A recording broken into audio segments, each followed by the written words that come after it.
On the 2nd of December 1863, in the middle of the bloodiest war the United States has ever fought, a bronze figure of a woman was lifted in pieces to the very top of a great new dome in Washington and bolted into place, nearly 300 feet above the ground, while cannon fired a salute across the city, and the guns of the forts around the Capitol answered them one by one. The dome she crowned was made of iron, close to 9 million pounds of it, raised into the sky by men working ropes and hand-cranked derricks through 4 years of civil war. And here is the thing almost no one remembers. A great deal of that dome, and the very statue of freedom that crowns it, owed its existence to a man who had himself been born a slave. This is the true story of how America built the dome of its capital, by hand, while the country was tearing itself in two, and of the forgotten men who actually hung the iron. Start with the building as it stood before the dome we know. For its first 60 years or so, the United States Capitol wore a low, modest dome of wood covered in copper, sitting over a building that was, by the 1850s, simply too small for the country it served. The nation had grown enormously, state after state joining the Union, and the old Capitol could no longer hold all the senators and representatives that a growing country kept sending to Washington. So in those years, a great enlargement was underway, adding vast new marble wings at either end to house a larger Senate and a larger House. And once those grand new wings were built, the old wooden dome in the middle looked suddenly small and shabby and wrong, like a plain hat on a fine coat. It was also, being made of wood, a standing fire hazard over the heart of the government. And the fear of fire was no idle worry, because this Capitol had already burned once. During the war with Britain, in the summer of 1814, British troops marched into Washington and put the public buildings to the torch, and the Capitol was gutted, its interior burned out, saved from total ruin only by a sudden thunderstorm that rolled in over the city and drowned the flames. The building was patched and rebuilt in the years after, but the memory of that fire never quite left Washington, and no one wanted a great dome of dry timber sitting over the restored halls of Congress, waiting for a stray spark, or a bolt of lightning, or another enemy torch. So when Thomas Walter argued for iron, he was arguing, in part, for a Capitol that could never be made to burn again. It was a lesson the country had learned the hard way, written in the scorch marks the workmen could still see on the old stone. The man who answered that problem was named Thomas Eustace Walter, the fourth architect of the Capitol, and what he drew in the mid-1850s was one of the boldest pieces of design in American history. Walter proposed to tear down the little wooden dome and replace it with a soaring new one more than twice its height. A dome to rival the great domes of Europe, the Dome of St. Peter's in Rome and the Dome of St. Paul's in London. But he would build it out of a material those old cathedrals never had. He would build it out of cast iron.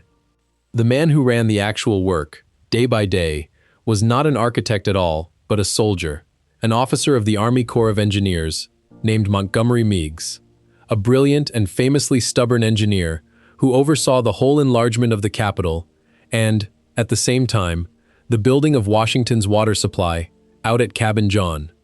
And Meigs, in those years before the war, answered to the Secretary of War of the United States, the man in the cabinet responsible for the Army and its engineers.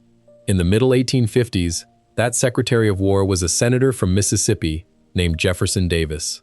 Hold that name in your mind, because it will come back. The construction of the United States Capitol, the dome and the Statue of Freedom and all of it, was overseen in its early years by Jefferson Davis, the very man who would, only a few years later, resign from the Senate, leave the Union, and become the President of the Confederate States of America. The building of the great Temple of the Union passed, for a time, through the hands of the man who would soon try hardest to tear the Union apart. Cast iron was, in a sense, the miracle material of that industrial age. It was strong, it could be cast into almost any shape a mold could hold. It could be made in identical pieces in a foundry and shipped and bolted together on site, and, above all, it would not burn. Walter designed not one dome but two, a dome within a dome, an inner shell that you see from the floor of the rotunda far below, and a taller outer shell rising above it, the two of them braced together by a hidden framework of iron ribs, so that the whole thing was at once lighter and stronger and safer than any dome of stone could ever be.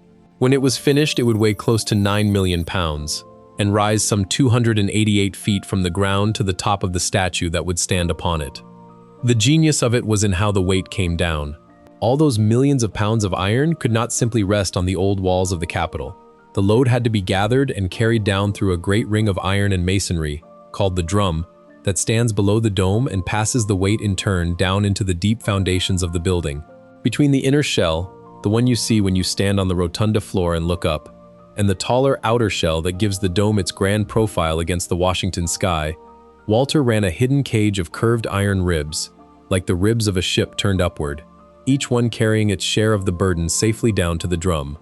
It was a structure of extraordinary lightness for its size, a hollow thing of thin iron plates and ribs and air, and yet strong enough to have stood unshaken through every storm and every hard year since. That is what cast iron made possible, and what a dome of solid stone could never have achieved without crushing the building beneath it. And every one of the thousands of pieces of that puzzle was made far away and brought to the site. The iron was cast at a great foundry up in New York. Thousands of individual castings, many of them unique, each one matched to its exact place in the design, and then loaded and shipped down to Washington to be lifted and fitted like the pieces of the largest and heaviest puzzle ever assembled in America.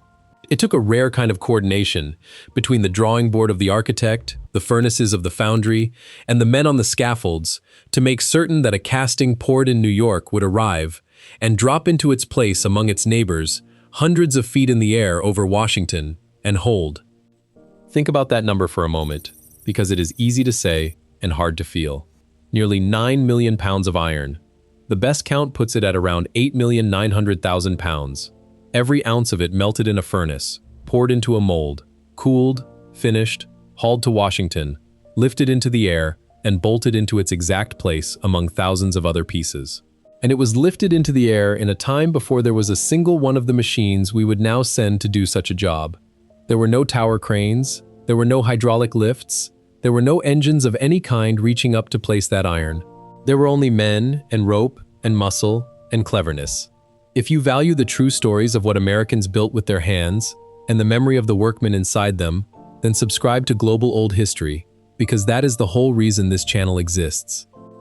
The work began in 1856, and the way they raised the iron is worth understanding, because it is the heart of the matter. Rising up through the very center of the growing dome, the builders erected a great mast, a tall central derrick, and from the top of it they swung long arms that could reach out over any part of the ring of iron below. The heavy castings were hoisted up from the ground by ropes wound on drums and turned by the hand and muscle of the workmen, or by horses walking in a circle far below, lifted piece by piece up the inside of the dome, swung out over the edge on the derrick arms, and set down and bolted into place by men standing on scaffolds hundreds of feet in the air. Ring by ring, course by course, the dome grew upward and inward, narrowing as it rose, each new ring of iron resting on the one below, until the open circle at the top grew smaller and smaller, and the great shape closed itself against the sky. It was slow, and it was dangerous, and it was brutally exposed. The castings were heavy and awkward, and a load swinging on a rope in a gust of wind 200 feet up is a thing that can crush a man against the iron in an instant, or carry him off the scaffold entirely. The work went on through the Washington summers, when the sun turned the iron and the scaffolds into a griddle, and through the winters, when ice made every plank and every rope treacherous. There were no safety lines as we would know them, no harnesses, no hard hats, nothing. A man's own footing and his own care were all that stood between him and the long fall to the marble floor of the rotunda far below, or to the ground outside the shell. And they raised nearly 9 million pounds of iron in exactly this way, piece after piece after piece, year after year, and closed the greatest dome in America over the roof of a nation at war with itself. And then, in 1861, the country broke apart. The southern states walked out of the Union, the war began, and Washington, sitting right on the border between North and South, became an armed camp almost overnight. Soldiers poured into the city, and the Capitol itself, the very building with the half-finished dome, was pressed into the service of the war. Its grand new halls were turned into a barracks where soldiers slept in rows. Its basement was turned into a bakery, its great ovens turning out thousands of loaves of bread a day for the army. Parts of it became a hospital for the wounded. For a time, the unfinished seat of American government was less a house of laws than a supply depot with a dome growing over it. The scenes inside were stranger than anything the founders could have imagined. In the great marble rooms built for senators and representatives, ranks of soldiers spread their bedrolls on the floors and stacked their rifles against the walls. Down in the basement, army bakers built long brick ovens and turned out thousands of loaves of bread a day, and the smell of baking and the smoke of the ovens drifted up through the unfinished building while, outside, the Iron Dome climbed steadily higher. When the wounded began to come back from the battlefields in numbers no one had prepared for, parts of the capital were turned into a hospital, and men lay suffering on cots in the very halls where the laws of the Republic were meant to be written. And above all of it, day by day, the dome went up. A wounded soldier lying on his back in the rotunda could look straight up through the open iron and watch the workmen setting the next ring of the dome against the sky, the nation being sewn back together, quite literally, over his head. Now, here is where the popular story and the true story part ways, and because this audience cares about the difference between a good tale and a fact, we are going to get it right. The story that most people have heard is that President Lincoln, in the darkest days of the war, personally ordered the work on the dome to continue as a deliberate symbol, so that the people would see the Capitol rising and understand that the Union would go on. It is a beautiful story. It is also, as the historians of the Capitol itself will tell you, not what happened. Here is what actually happened. When the war broke out, the natural and expected thing would have been to stop. Money and attention were needed for the army, not for finishing a dome. But the great contract to supply and erect all the ironwork had already been let, back in 1860, to a New York foundry called Janes, Fowler, Kirtland and Company, at a fixed price of 7 cents a pound, complete and put up. And that foundry had already cast and shipped to Washington more than 1 million pounds of iron. When the government funds grew uncertain at the start of the war, the contractor faced a simple choice. They could stop and let more than 1 million pounds of their delivered iron sit exposed to the weather and slowly rust into ruin, a total loss. Or they could keep building. And so, to protect their own iron and their own investment, the firm of Janes Fowler, Kirtland pressed on with the work, for a time even without being paid, and the dome kept rising, not by presidential order, but by the stubborn commercial logic of a foundry that did not want to watch its iron go to waste. Later, Congress restored the money, and the work went on properly to its end. Lincoln did not order the dome to rise, but he understood, better than almost anyone, what it had come to mean. In 1863, he is said to have remarked that if the people saw the Capitol going on, it would be a sign that the Union meant to go on as well. He did not command the symbol into being. He simply recognized the symbol that the workmen and the foundry had, almost by accident, already created. And he was right about what it meant. All through the war, from the fields where men were dying by the tens of thousands, you could look toward Washington and see the Iron Dome climbing steadily into the sky, and it was impossible not to read it as a promise. That is the true version of the story, the sourced one, and not merely the pretty one. And the memory of the workers inside it is exactly the thing this channel exists to keep. Because behind the symbol were the men. While generals and presidents have their names carved in every history book, the men who actually stood on those scaffolds and hung nearly 9 million pounds of iron in the air over a city at war are, almost to a man, nameless to us now. Picture their working day. You are 250 feet up, on a wooden scaffold clinging to the inside and the outside of a growing iron shell, in the wind, in the heat, and the cold of the Washington seasons. A casting weighing hundreds or thousands of pounds comes swinging toward you on a rope worked by men below, and you must guide it into its exact place and bolt it fast to the iron already set, with the ground a sickening distance beneath your feet, while somewhere to the south, the largest armies the continent had ever seen are marching and fighting and dying. They did that day after day for years, and we do not know their names. But the dome is their signature, 9 million pounds of it, and it has stood for more than a century and a half. Now we come to the statue on top, and to the most remarkable man in this whole story. Crowning the dome, Walter's design called for a great bronze figure, a woman representing freedom, nearly 20 feet tall and weighing some 15,000 pounds. The statue itself was designed by an American sculptor named Thomas Crawford, who was working in Rome, and it came to America as a plaster model in several enormous sections. There is a bitter piece of history hidden in that statue, and it brings Jefferson Davis back into the story. When Thomas Crawford first designed the figure of freedom, he crowned her head with a soft liberty cap, the ancient symbol, reaching all the way back to Rome, of a slave who has been granted his freedom. But the man overseeing the Capitol's construction in those years was still Jefferson Davis, Secretary of War and a slaveholder, and Davis objected. A cap that stood for freed slaves was not a thing he would permit to crown the capital of a country, half of whose wealth was built on slavery. And so, at his insistence, the Liberty Cap was struck from the design and replaced with a crested military helmet, ringed with stars, and topped by an eagle, which is what the Statue of Freedom wears to this very day. Sit with the full weight of that. The future president of the Confederacy personally had the symbol of emancipation removed from the Statue of Freedom. And then, a few years later, that very same statue was cast in bronze by the hands and the skill of a man he would have called mere property, an enslaved craftsman named Philip Reed. And that plaster model presented a genuine problem. Before the statue could be cast in bronze, the great plaster figure had to be carefully taken apart into its sections, and doing that without destroying it was a delicate and difficult piece of craft. The casting was to be done at a foundry outside Washington, run by a self-taught sculptor named Clark Mills. And Clark Mills owned slaves. Among them was a man named Philip Reed, whom Mills had bought years before in Charleston, South Carolina, for $1,200, and who had become, in the years since, an extraordinarily skilled foundry worker and craftsman. When the time came to take the plaster model of Freedom apart so it could be cast, the story handed down is that the Italian workman, who claimed to know how to do it, refused to reveal his method unless he was paid a great deal more money. And it was Philip Reed, the enslaved man, who studied the problem and solved it, who devised the way to separate the sections of the model cleanly, and who then supervised the long, hot, dangerous work of casting the Statue of Freedom in bronze, section by section, in the fires of the foundry.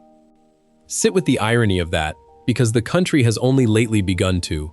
The Statue of Freedom, the figure that stands at the very summit of the capital of the United States as the crowning symbol of American liberty, was cast under the hands and the skill of a man who was, at the time, himself enslaved.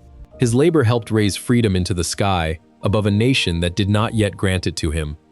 And then, in the middle of the war, that changed.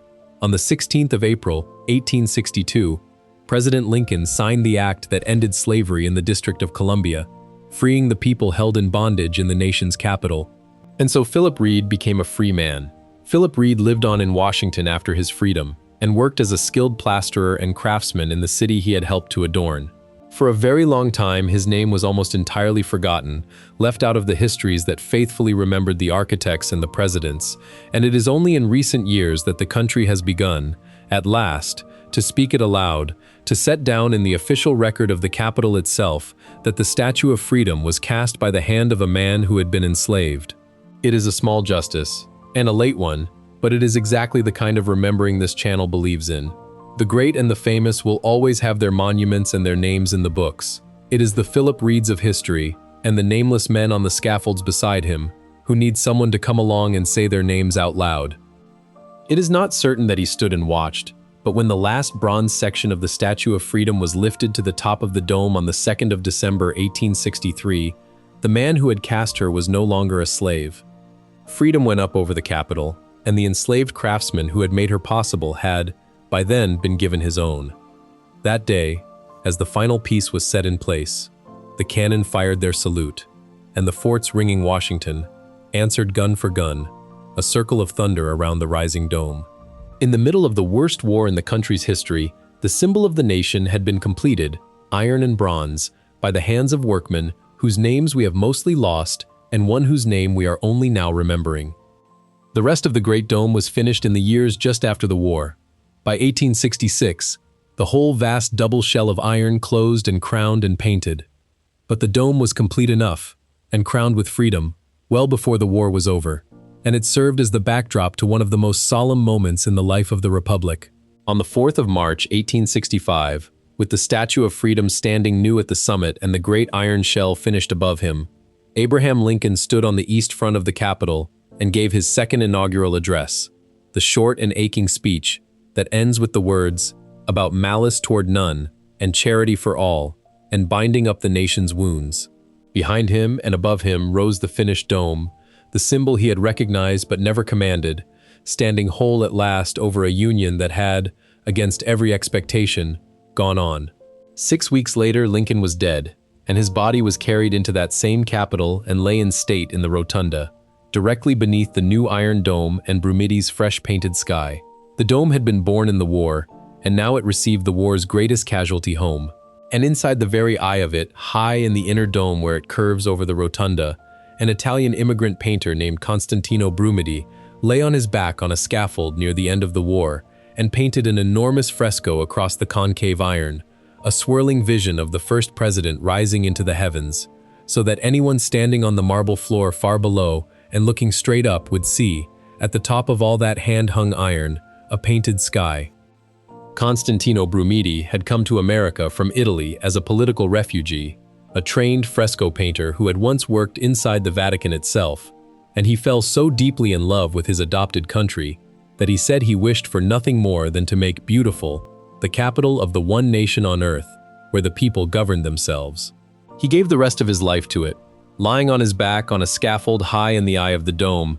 An old man by then, he painted that vast fresco through the dust and the noise of a building still under construction. Years later, still at work on the Capitol, still high on a scaffold along the rotunda wall, he lost his grip and nearly fell to his death, and never fully recovered from it. He is remembered now as the Michelangelo of the Capitol, an immigrant who poured out his final years painting a heaven on the inside of the dome that immigrant and enslaved and unnamed American hands had raised into the sky. The dome was not only an engineering feat, it was a work of art made by immigrants and the enslaved and the unnamed, all together in a time of war. And it is, of course, still there. That is the whole reason we can tell this story with such certainty, because unlike so many of the things this channel visits, this one is not a ruin and not a trace and not a memory. It is the most photographed building in the United States. The dome that Thomas Walter drew, that a New York foundry pressed on through the war to build, that nameless men hung 9 million pounds at a time on hand-cranked derricks, that a formerly enslaved craftsman helped to crown, still stands exactly where they left it, over the capital of the United States, and the same Statue of Freedom that Philip Reed cast still stands at its very top, looking east toward the rising sun. She has stood at that height for more than a century and a half now, through every kind of weather the seasons can throw at Washington, holding a sheathed sword in one hand and a wreath and a shield in the other, facing east so that the first light of every single morning strikes her bronze face before it touches anything else in the city.